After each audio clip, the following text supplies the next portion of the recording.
نحمده ونصلي على رسوله الكريم. محترم مسلمانانو، د رمضان میاشت شروع ده. خلک چې کم دی په تراوو کې ختمونه کوي، قرآن پاک داغي ختم کوي.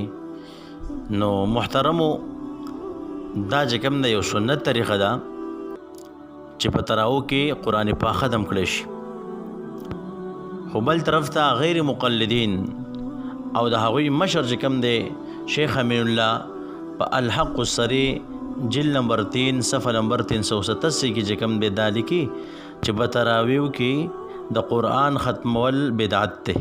مطلب دا چې صحابه کرام به دا اهتمام نه کولو چې خامخا قرآن ختم کړي، بلکې هغوی به د رمضان په شپو کې اوږد لمونځ کولو. نو محترمو، چې دا بدعت دی او دوی ورته بدعت وایي، نو بیا ولی چې کم د دیو په تراوو کې چې کم د قرآن پاک ختمي او دا بدعت کوي؟ ولی دا بدعت کار کوي؟ په خپل بدعتیان دی او بیا چې کم دی په بل باندې ټافله کوي. نو محترمو، چې کم دی دا یو اهمه خبره او ستاسو د وړاندې ما پیش کړه چې غیر مقلدین دی او سیست بدعت وي بیا دی په خپل کوي، نو بیا د دیو مهرباني وي کې بل مسلمان ته دی ګوته نه نیسي. نو الله رب عزت موږ داسې غلطو خلکو نه وساتي. وما علینا الا البلاغ.